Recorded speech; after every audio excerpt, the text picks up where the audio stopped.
What's up, fam? This your boy Cut to the Chase TV. Be sure to hit that like and subscribe button and be sure to share this video. I got some news for you Negroes today. 4 police officers were shot and killed by a suspect in North Carolina while serving a warrant. And the moment the news hit the internet, society has become divided. On one hand, you got people celebrating the officer's death. They said this is what they get. This is what they deserved. All the unarmed black man police officers killed every year. This is just bad karma for the police. And then on the opposite hand, you got people actually mourning the officer's death. They're crying. They talk about how this is so sad. These men and women serving protectors, they don't deserve to get their life taken in the line of duty. I'm going to tell you guys how I feel about it. There's no reason to celebrate the officer's death. These men and women are protecting us. They put their lives on the line. I get it. There are bad police officers out there. There are crooked police officers that will whoop your ass in a hot minute. But we can't celebrate random police officers getting taken out. That's irresponsible. That's sending the wrong message. This is nothing to be celebrated.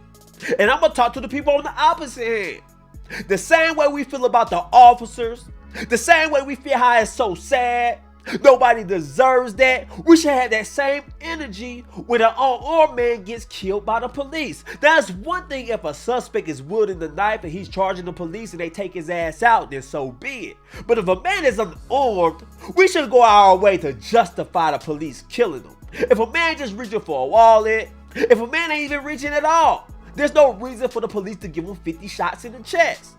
So I'm coming from both sides with this situation. It's sad. It's even sad that we gotta be divided. What the hell is wrong with y'all, man? This is a sad story, so I don't condone anybody celebrating. I don't condone anybody giving a speech talking about George Floyd. We get it, George Floyd got a knee on the neck. We get it, George Floyd was talking about he can't breathe, and the officer just steady put the knee on his neck looking around nonchalant. We get it, it's wrong. But that don't mean when I hear the news about an officer getting taken out, that don't mean I gotta celebrate. That don't mean I gotta put my fist in the air. That's wrong, man.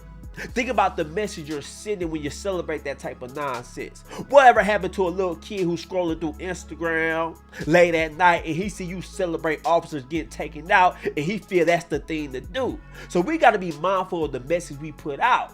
That's all I'm saying. But anyway, guys, this is a sad story, so I'm gonna play this news clip so we can get a better idea of what exactly happened. Let's go. Good evening, I'm Nora O'Donnell, and thank you for being with us. We're going to begin with that breaking news, a deadly attack on federal and local law enforcement officers in Charlotte, North Carolina. As we come on the air, the FBI is now among multiple law enforcement agencies at the scene of a suburban home where 3 members of a U.S. Marshal Task Force were killed and 5 others injured while executing a fugitive warrant. Now let me stop it right there. This news clip says it was 3 officers killed and 5 injured. It has just been updated. It was actually 4 officers killed and 4 injured. That 5th officer that was in the hospital in ICU, he has since passed away. So that brings the total to 4 officers lost and 1 suspect. Let's keep that in mind, but let's continue. We are just learning that arrest warrant was for possession of a firearm by a convicted felon, and 2 occupants of that house are now being questioned. There were reports that as many as 100 shots rang out in the neighborhood. This is the latest ambush attack on law enforcement officers following a similar incident last night in Kenner, Louisiana. Did y'all hear that? This is a very unfortunate event because it said the officers were there to arrest somebody for felon in possession of a firearm. Now, I'm not trying to poo-poo the charges. I'm not trying to be dismissive, but that ain't that damn of a serious charge to take out 4 police officers. If you're a felon in possession of a firearm, they come knocking on your door, just get yourself up, do your time, and get back to your life. What, you gonna get a few years? There's no reason to take out 4 officers and ruin people's lives over a felon in possession of a firearm. Niggas get them charges every day. You walk it off, you do your time, you come back home like nothing happened. Right? And I'm gonna say this. A lot of times we see the police knocking on people's doors. We see the police kicking down doors, got guns drawn. And we always say, damn, the police is overreacting. Do you really gotta put guns at everybody? Do you really got to put a gun to everybody's head and tell them to get on the damn floor? Incidents like this is why that happened. Cause I remember when they raided P. Diddy house.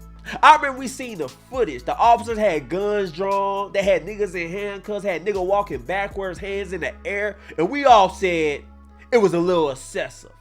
We all said it was a little uncalled for. But incidents like this is why the police have to use that type of force. If you're going to arrest somebody, you knocking on their door, you don't know if they're going to come out blazing or not. You don't know what's on that person's mind. And I think something like this happened because officers potentially could have took it lightly. Oh, it's just business as usual. We gonna go in and arrest the suspect. The police is not expecting the suspect to come out blasting over a petty charge. Let's be honest. Because if I'm a police officer and I read the doc and it says we gotta go arrest somebody for felon in possession of a firearm, I'm thinking it's just business as usual. We're gonna knock on the door. He might try to hide in the closet. We're gonna grab his ass. We're gonna bring him to the police station. We're gonna book him. I'm not expecting a dude to come out blasting over such a petty charge. So it's possible the police could have took this dude for granted. That's all I'm saying. But let's continue with the news clip. 3 officers were shot and survived. Chief investigative reporter Nick Oxner of our CBS affiliate WBTV will lead us off tonight from Charlotte. Shots fired at officer, possibly 1 down. Subjects, correction, 2 down. Subjects barricaded himself. Just before 2 p.m., a U.S. Marshals task force was attempting to serve a warrant in Charlotte, North Carolina, when at least 1 suspect inside the house opened fire. Tragically, there were 3 members of the U.S. Marshals task force who were pronounced deceased. Stop it right there. So let's catch up on the story. The police officers are there to arrest a man for felon possession of a firearm. They knock on his door. He's coming out blasting. They return fire. They hit him. He hit the police officers. They approach him. 2 other occupants from the house allegedly start shooting at the police. So now you got 3 people firing at the police in a rain of bullets. So now it's a mass shooting. It's a whole full-blown shootout. 4 officers is killed. 1 suspect is dead. They take the other 2 suspects down to the station and question them. Because they want to know, did y'all fire shots at us? Because when we approached them, we heard more shots. Who has the weapon? So that's what the police is trying to figure out. Did the 2 occupants in the house potentially fire at the police? Because they did. They ain't never getting out of jail. That's all I'm saying. But let's continue.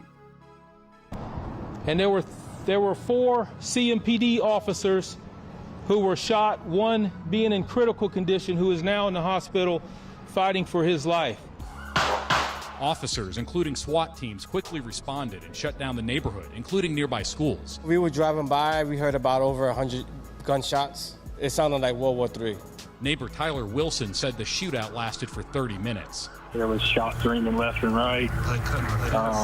We had SWAT and U.S. Marshals set up snipers in our bedrooms. There was an officer got drugged by his arms to our house. Police say 1 suspect has been killed, and they are questioning 2 other people found inside the house. Today we Stop it right there. So 100 shots was fired. The shootout lasted for 30 minutes. All over a felon in possession of a weapon warrant. This guy must have had a bad experience in jail. He must went through hell his first time in jail. Because think about it. You're a felon in possession of a firearm.